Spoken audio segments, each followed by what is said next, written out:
All right, Tell me Gary, to stop stop. using your quiet storm voice from there. It's 10, 8, 7, 6.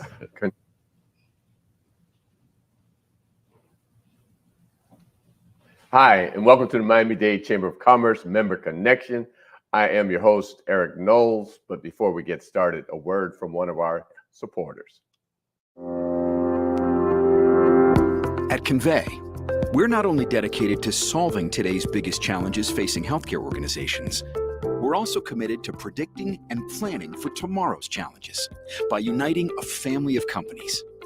We combine powerful technology with robust data analytics to deliver integrated end-to-end solutions that achieve meaningful results. Start your journey towards transformative business performance with Convey. Hi, and welcome back to the Miami-Dade Chamber of Commerce Member Connection. I am your host, Eric Knowles, President.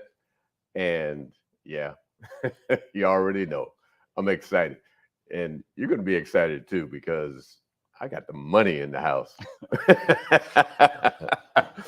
Mr. Robert Hines, how are you? I am beautiful, sir. How are you, Eric? I'm doing great. And Ken Frazier, how are you? Phenomenal.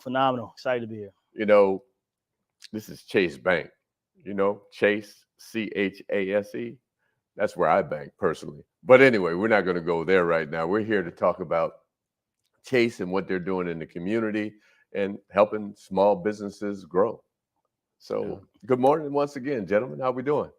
Just great. Excellent, man. Appreciate the opportunity. Absolutely. Absolutely.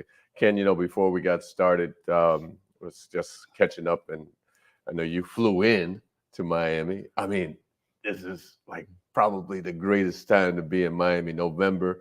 The weather is just amazing. Absolutely.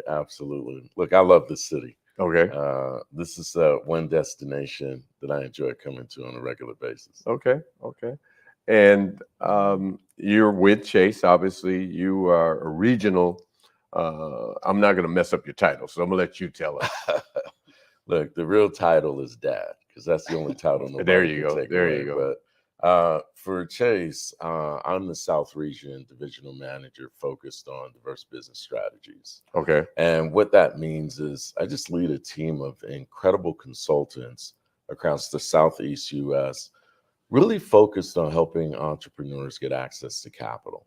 Okay. But, when we talk about capital here, it's not just the monetary component.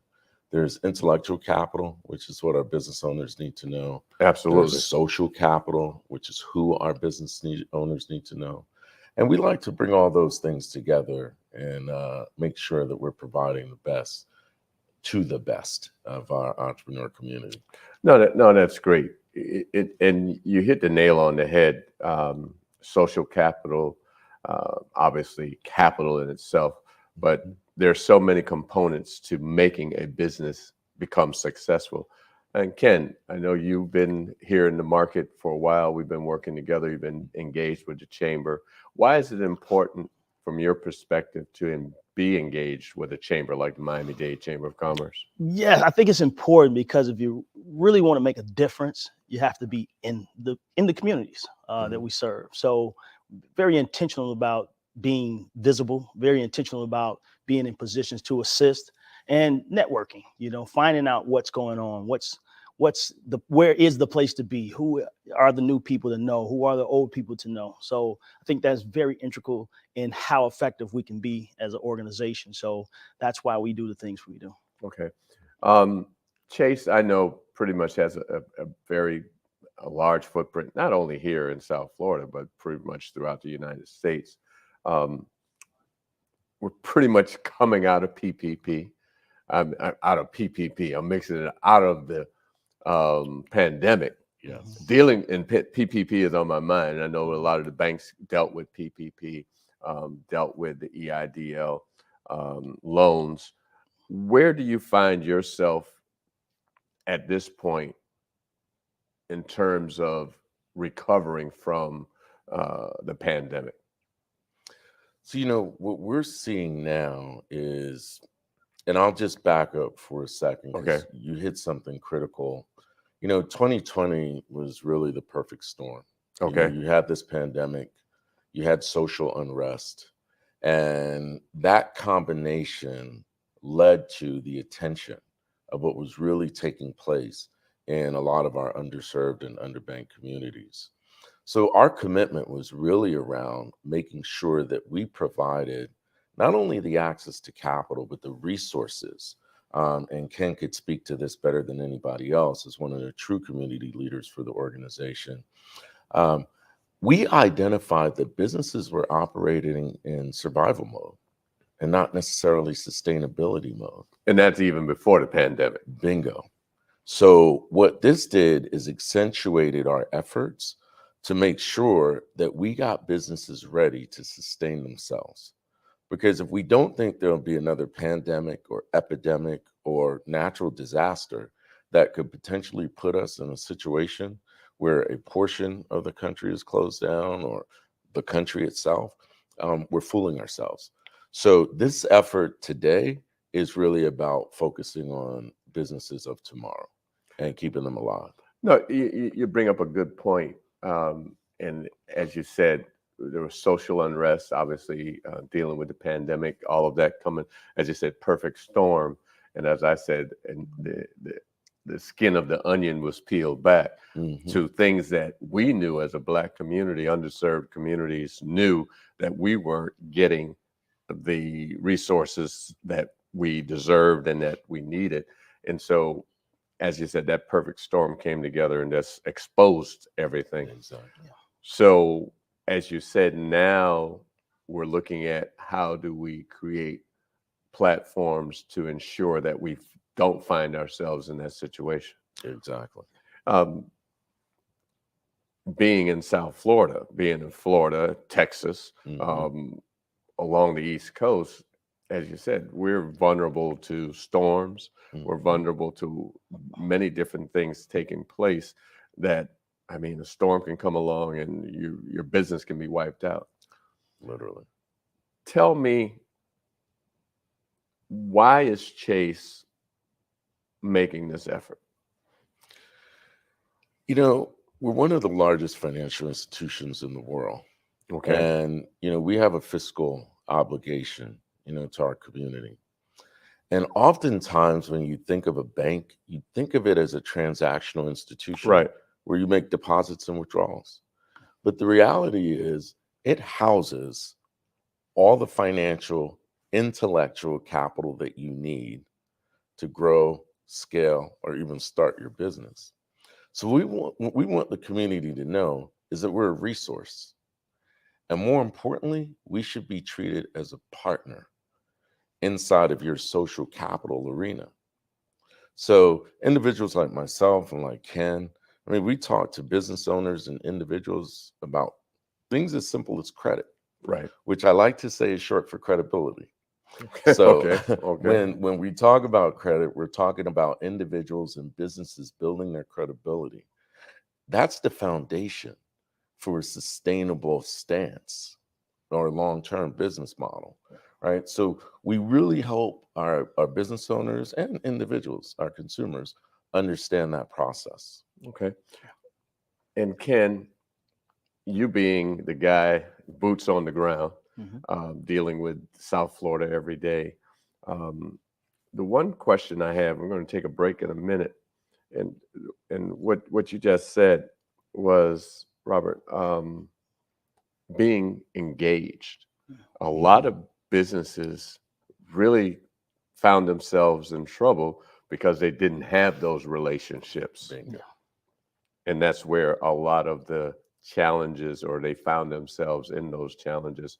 So we're going to take a little break, but then we're going to come back and we're going to get into that and why the importance of those business relationships, banking relationships. And to your point, it's not just a transactional put money in, take money out, but how do you build those relationships to grow your business?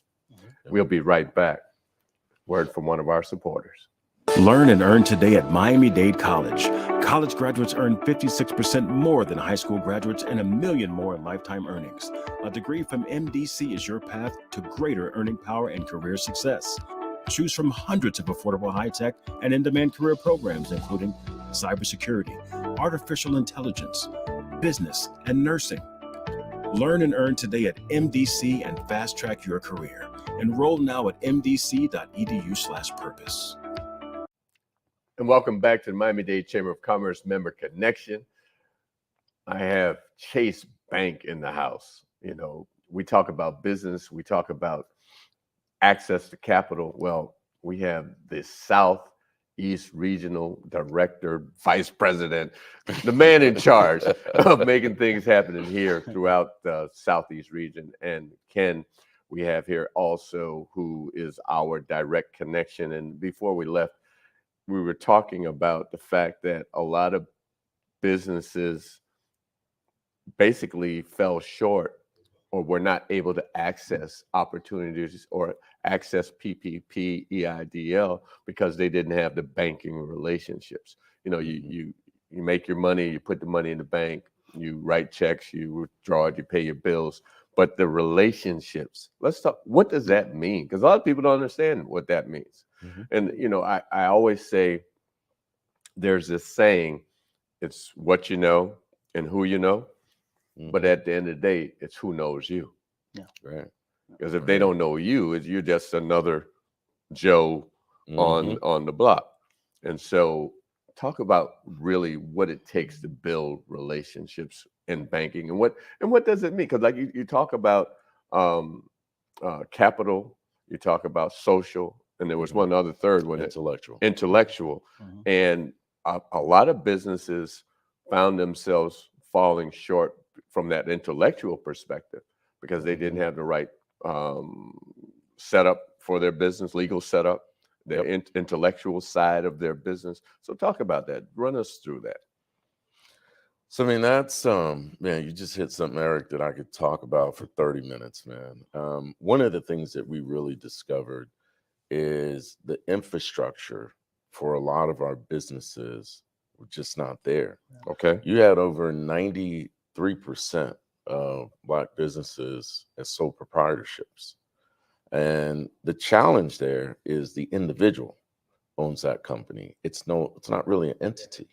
Right. So when you were trying to access capital through the SBA, you couldn't, because we were looking, or they were looking, for organizations that were actual businesses, and we were facilitating as a bank the flow of that capital. Right. So when you look at an organization like the SBA, they're what we consider a mitigator. So they're the bank's partner. Right. And they help us underwrite certain deals. So again, fast forward to where we are today.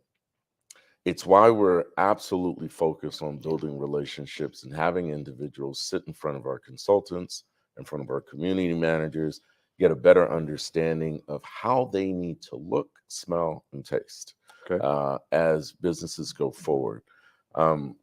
Ken and his team, they do an incredible job. I mean, and Ken could elaborate a little bit more on this. We're starting at the school level. Okay.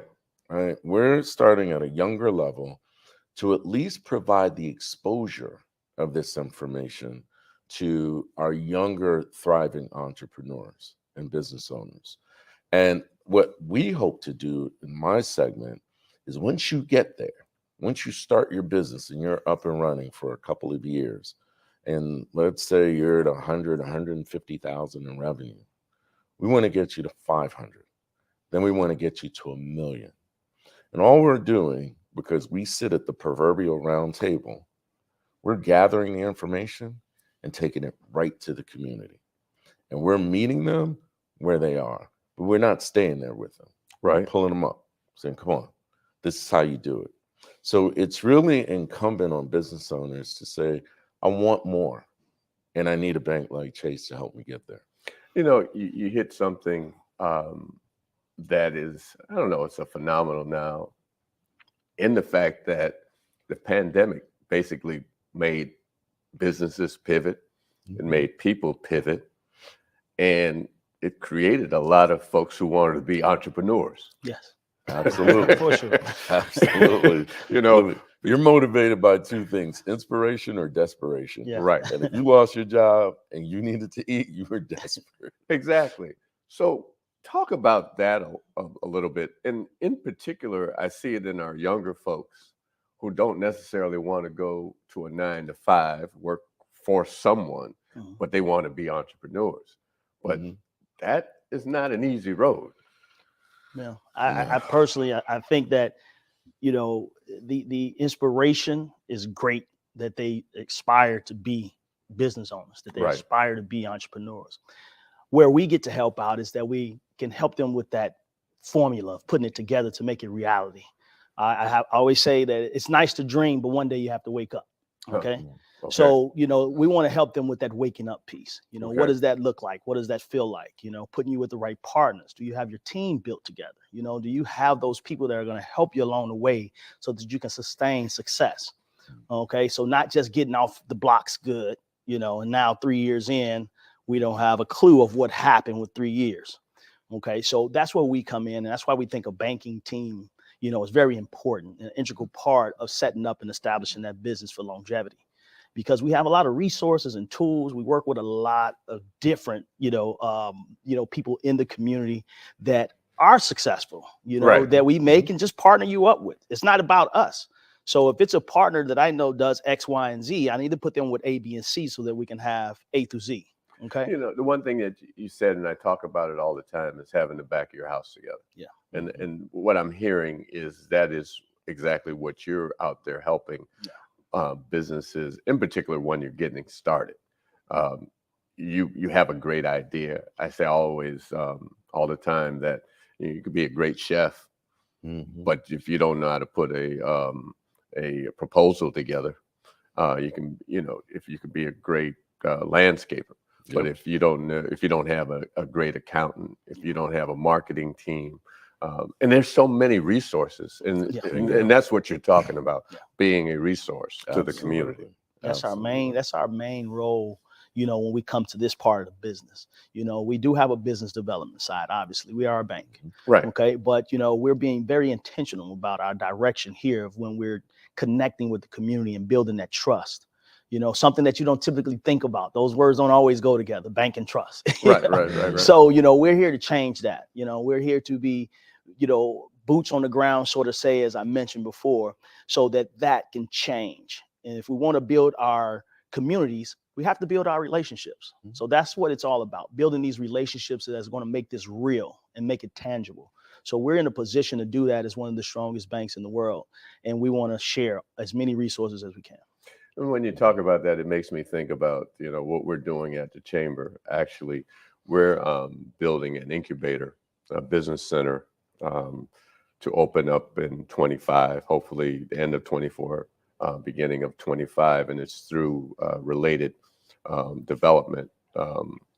They are redeveloping a community called Liberty Square, called the Pork and Bean. And it was the first Black low-income housing development in the United States. We're talking back, was it President Eisenhower? I believe was the one that was the impetus of building this. And so when I think about what we're getting ready to do, I think about this relationship with you and what we're doing. And we got to talk about this offline. No question. No question. I mean, look, like I said, we've got the resources. Yeah. Right. We've got the educational component. Right. Allow us to bring it there. Okay. Right. That's the key. We're going to definitely sit down and talk about that. We have a minute left. What would you like to share with our audience? Yeah, Ken, I'll let you kick that off. Sure. Well, I mean, we have a local audience here with Miami. Please, we just want to make sure that when you think about having a financial partner, that you consider us. And that goes from the banking aspect of it to the bare bones of, like Robert mentioned earlier, we work with the kids starting as young as kindergarten, you know, all the way up into your seniors, you know, from business to nonprofit, you know, whatever the case may be. When you think of finance and financial and money, we want you to think of us to be that How can partner. they get in touch with you, Ken? You can get in touch with me at ken.frazier@chase.com. That's the best. And if you want to know more about the Miami-Dade Chamber, go to www.m-dcc.org or call the chamber at 305-751-8648. I mean, Robert and Ken, this has been great. You know, I mean, like you said, we could stay here and talk for another 30 minutes to an hour and dig a little deeper into the relationships, but we'll see you next time. Thank you for tuning in. Today, I stand before you a proud graduate of Miami-Dade College and the 5th president of the Miami-Dade Chamber of Commerce. I'm honored to return to the college that prepared me to become a leader in our community, providing an education second to none. So I'm asking you to please tune in every Monday at 12 noon to the Miami-Dade Chamber of Commerce's Member Connection, as I interview members of the Miami-Dade Chamber of Commerce on our Facebook page at Miami-Dade Chamber of Commerce or our YouTube channel, Miami-Dade Chamber of Commerce. To learn more about the Chamber, please go to m-dcc.org or call the Chamber at 305-751